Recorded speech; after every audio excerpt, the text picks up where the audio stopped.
no le voy a robar ni un segundo de su maravilloso tiempo porque es una investigadora del CNIC, bueno, de todo. Si queréis luego os cuento un currículum brillante, pero no creo que haga falta, porque os aseguro que es la mejor, no buena, la mejor. Y dentro de muy poco la vais a ver todavía en más sitios. Así que si le damos un fortísimo aplauso a Guadalupe Sabio, como se merece, Guadalupe, un fuerte aplauso, te lo damos todo.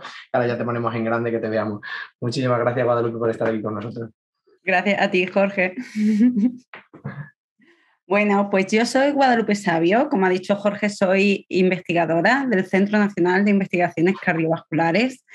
Allí empecé hace un poco más de 10 años a trabajar sobre cómo la obesidad afecta a que aparezcan enfermedades en nuestro organismo. Y hoy lo que os quiero contar es un poco qué me llevó a mí a trabajar en ello. Y la idea principal que os quiero transmitir es que la investigación es parte de nuestra cultura. O sea, cuando hablamos de cultura siempre se nos olvida esa parte de investigación, pero la investigación es cultura, porque la investigación y entender cómo se hace la investigación nos ayuda a entender qué es el espíritu crítico, a poder evaluar lo que nos cuentan y a poder determinar si lo que nos cuentan es verdad o mentira. Y a todo ello nos ayuda eso, saber cómo se investiga y entender un poco lo que hacemos los científicos cuando estamos en un laboratorio, pero que a la vez es una forma de vida, porque a la vez, el día a día, nosotros tenemos que entender lo que pasa a nuestro alrededor y para ello necesitamos un espíritu crítico, y ese espíritu crítico es lo que poco a poco en un laboratorio vamos generando o vamos agrandando. Os voy a poner unas diapositivas porque los científicos solemos hacer diapositivas para todo. A ver.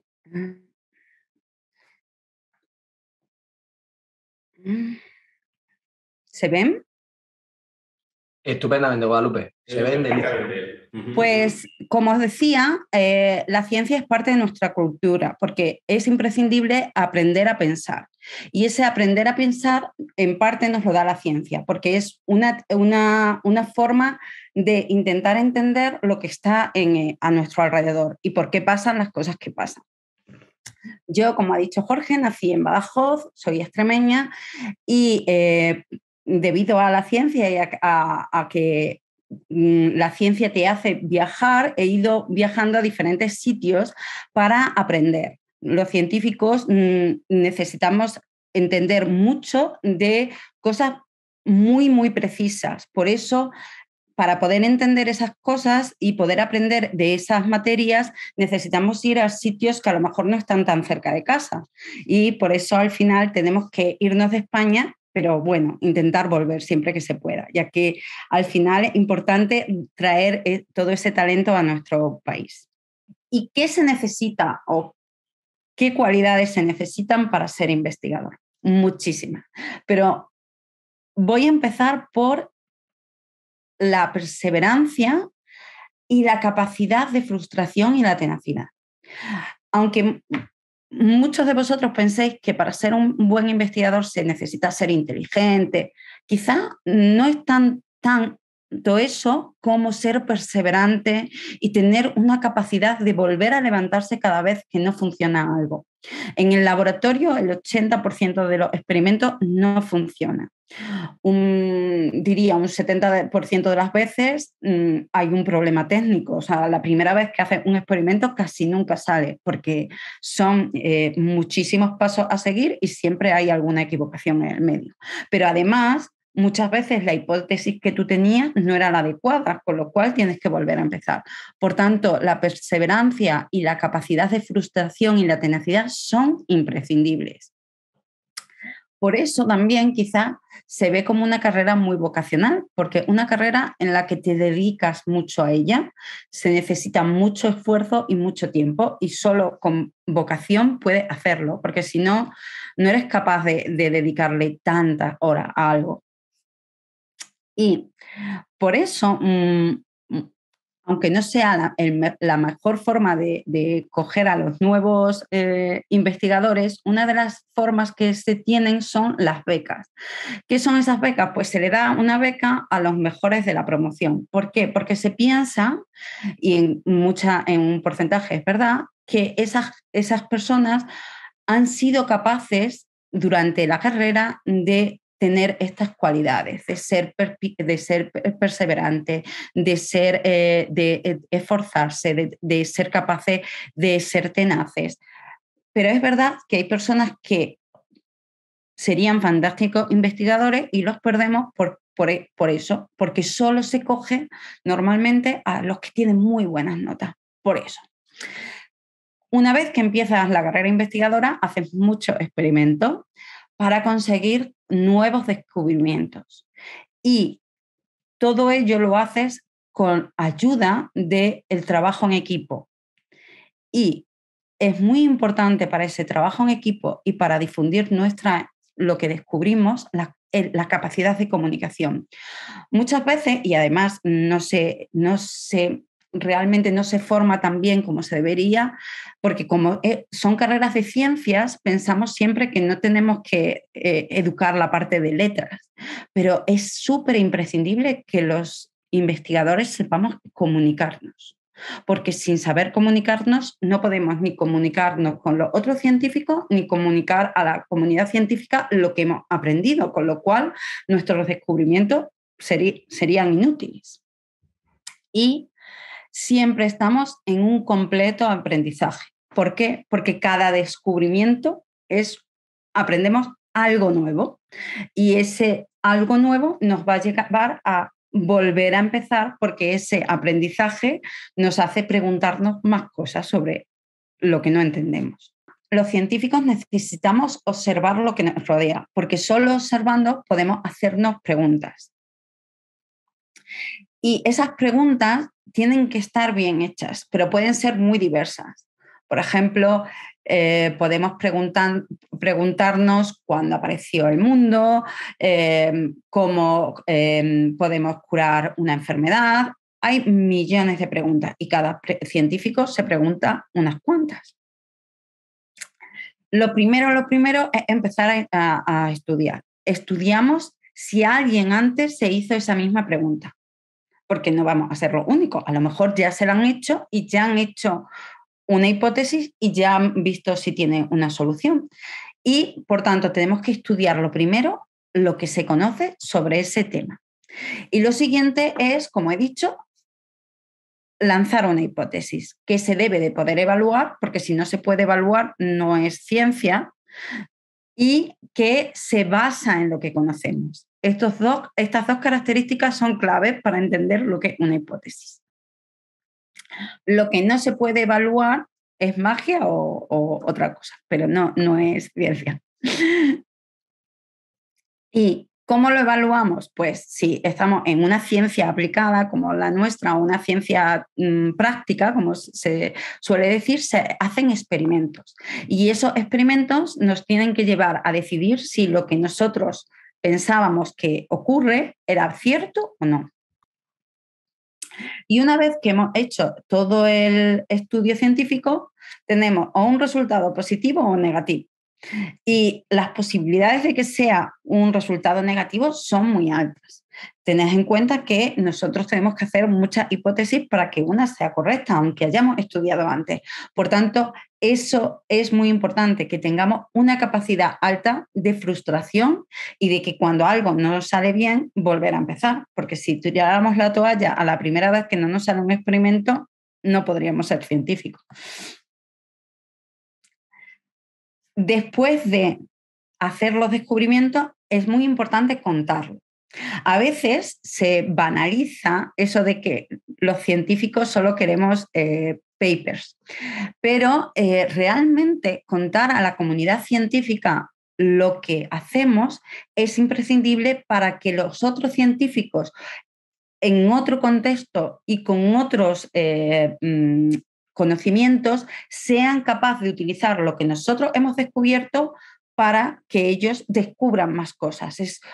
La ciencia es muy colaborativa en ese sentido y solo colaborando entre nosotros somos capaces de que avance. Por eso es tan importante que lo que descubramos lo publiquemos y lo contemos en congresos científicos.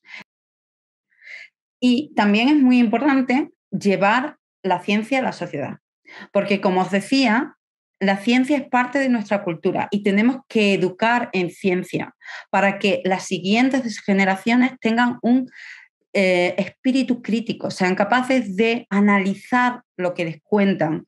Y más hoy en día que hay tantas redes sociales y tanta información por todos lados.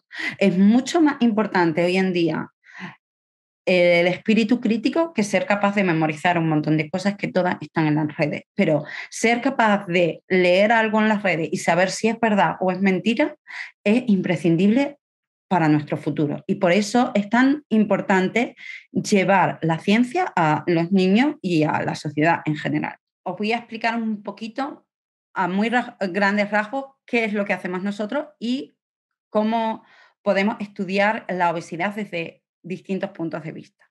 La obesidad es ahora mismo una de las grandes pandemias de nuestros días porque cada vez hay más gente obesa. Y realmente, aunque nos parezca o frívolamente se toma como un problema estético, realmente un problema médico, porque la obesidad es la causante de numerosas enfermedades. No somos tan conscientes de ello porque dos personas obesas no van a desarrollar la misma enfermedad.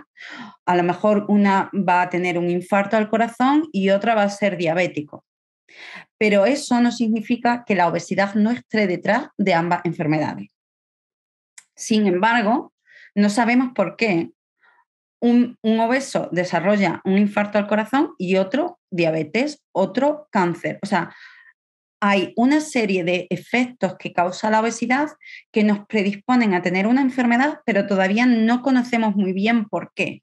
¿Por qué somos tan diferentes o nos afecta tanto la obesidad de manera diferente que a cada uno nos toca una enfermedad? Es como jugar a la ruleta rusa, pero sin saber qué enfermedad te tocará. ¿Y qué hace que cada vez haya más obesos? Pues nuestros estilos de vida. Cada vez hay más exceso de ingesta, cada vez nos hemos hecho más sedentarios, cada vez tenemos un estilo de vida en el que hacemos varias cosas a la vez, como por ejemplo comer y ver la tele, comer y enredar con el teléfono. Y nuestro cerebro no está acostumbrado a controlar varias cosas a la vez, aunque nos parezca que sí. Por eso es tan importante al menos comer sin estar viendo la tele o jugando con el teléfono, porque el cerebro necesita darse cuenta de que estamos llenos y solo así es capaz de decirte que ya estás lleno y que no comas más. Cuando comemos distraídos con otra cosa, nuestro cerebro no es capaz de darse cuenta de que estamos llenos y cuando estamos llenos o cuando nos damos cuenta de que estamos llenos, realmente es que estamos muy llenos, hemos comido de más. Por eso es tan importante desde pequeños educar que durante las comidas solo hay que comer y no hay que ver la tele. Otra de las razones por las que cada vez hay más obesidad es por las alteraciones del sueño. Cada vez hay más personas que tienen turnos nocturnos, que hacen viajes transatlánticos, que cambian la hora. Este tipo de hechos hace que nuestros ritmos, nuestras células tienen un ritmo de noche y día en el que son capaces de acostumbrarse. Cuando le hacemos que ese ritmo se varíe, empiezan a funcionar peor y eso crea que somos más obesos y hace que seamos más obesos.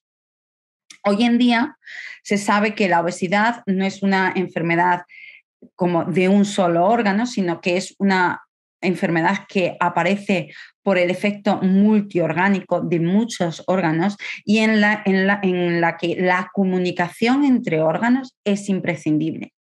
Hasta ahora, cuando se estudiaba qué proteínas controlaban esa comunicación, las llamábamos hormonas.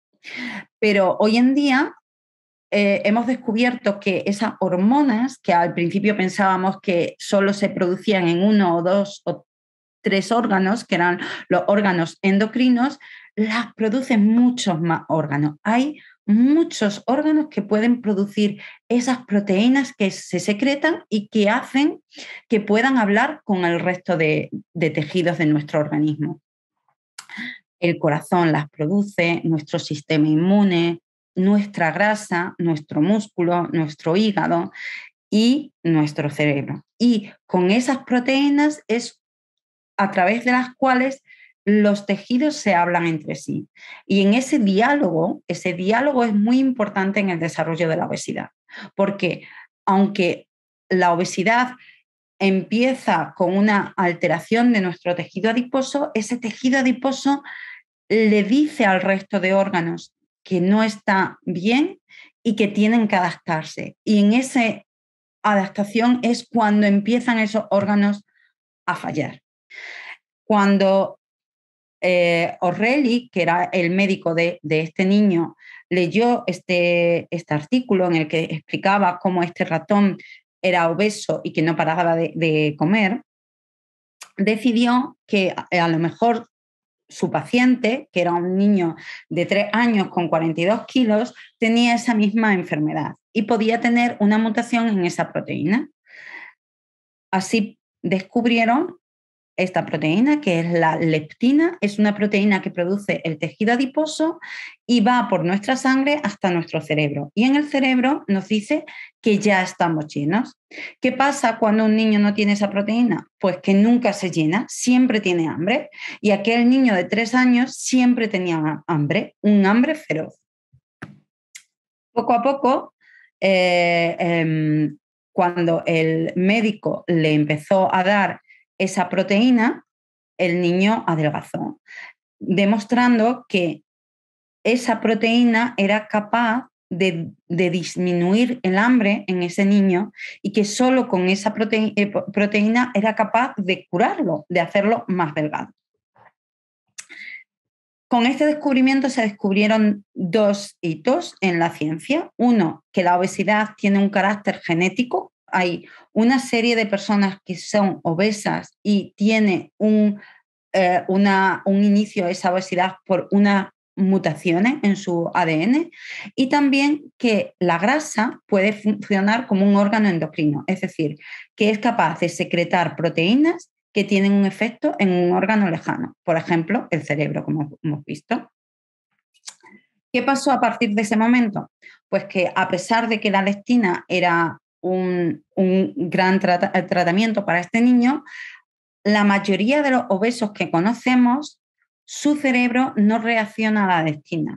O sea, no es que no tengan la proteína, es que el cerebro ha dejado de producir la proteína que debería de unir esa leptina para sensibilizarse. O sea, su cerebro no es capaz de sentir que está lleno.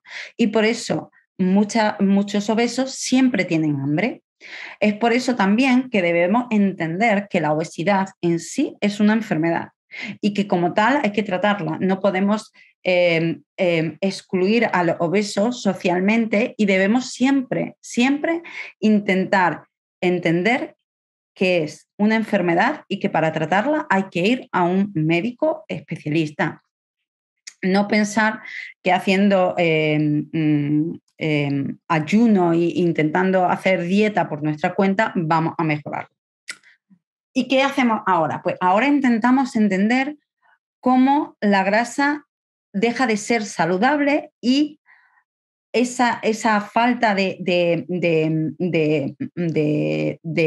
estado de la grasa puede hacer que aparezcan otras enfermedades, tanto enfermedades hepáticas como enfermedades cardiovasculares.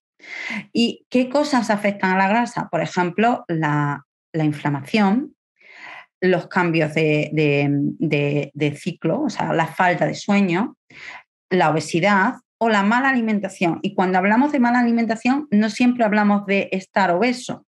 Hay personas que están delgadas, pero que comen realmente mal. O sea, hay que comen muchas grasas saturadas, que comen mucha azúcar. Todos esos factores hacen que nuestra grasa no esté a gusto y que mande señales a otros tejidos produciendo un daño. Y como no hay mejor explicación que un vídeo, os dejo aquí un vídeo explicando la mala alimentación, lo que hacemos. la vida sedentaria, los factores genéticos y los cambios en nuestro ritmo circadiano afectan a nuestra salud y alteran el tejido adiposo. En el adipocito, todos estos factores van a distorsionar su reloj interno y el orgánulo encargado de generar la energía, la mitocondria.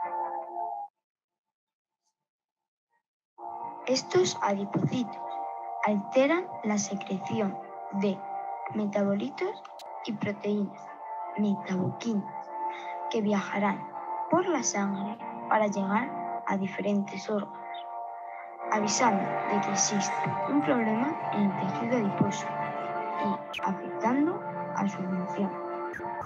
Por ejemplo, en el hígado, el laboratorio de Guadalupe Sabio ha demostrado que bloquean la sensibilidad a la insulina, induciendo diabetes y predisponen al desarrollo de cáncer hepático. En el cerebro, controlan nuestro apetito. En el corazón, estas metaboquinas alteran la función cardíaca. El ventrículo izquierdo se dilata, sus paredes sufren estrés y el corazón hipertrofia, apareciendo la disfunción diastólica y el fallo cardíaco. El laboratorio de Guadalupe Sabio estudia cómo el tejido adiposo puede contribuir a estos efectos a través de la secreción de metaboquinas.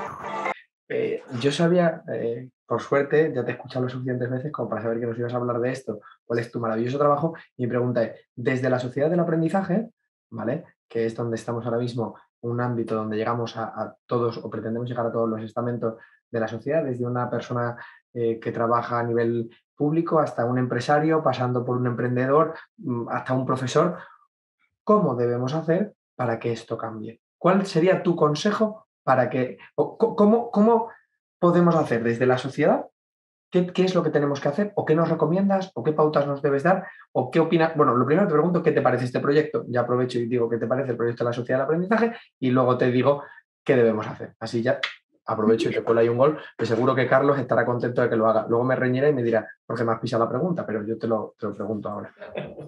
Me parece una idea ideal. Como hemos estado hablando antes, se necesita cada vez más, no solo el aprender lo que se nos da en la escuela o en la universidad, sino tener muchas actitudes en muchos campos, no solo los que nos tocaban, y ser capaces de llevar esa idea a la gente imprescindible. Creo que a mi modo de ver, por ejemplo, cuando yo me veo a mí misma, a los científicos nos falta parte de ese aprendizaje.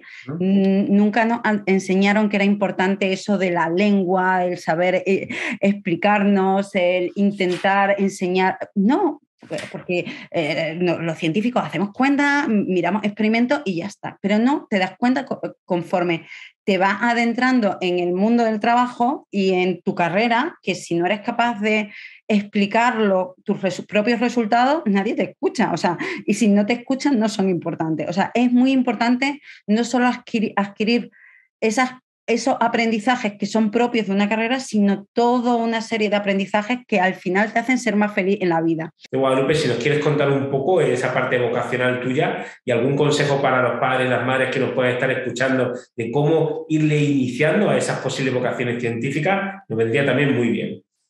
Pues lo primero es decir que aunque yo desde pequeña me gustaba hacer experimentos y la ciencia, no fue desde pequeña cuando decidí ser científica. O sea, yo quería ser veterinaria y empecé veterinaria, y cuando estaba en veterinaria, igual, con ensayo y error, primero empecé en una clínica veterinaria Y me di cuenta que muchas veces no se sabía por qué estaba un perro enfermo y que aún así tenías que tratarlo. Y aquello no me terminó de convencer porque yo realmente quería saber por qué estaba enfermo y me di cuenta de que esa carrera no era la mía, que yo lo que pensaba que era la veterinaria no era lo que era.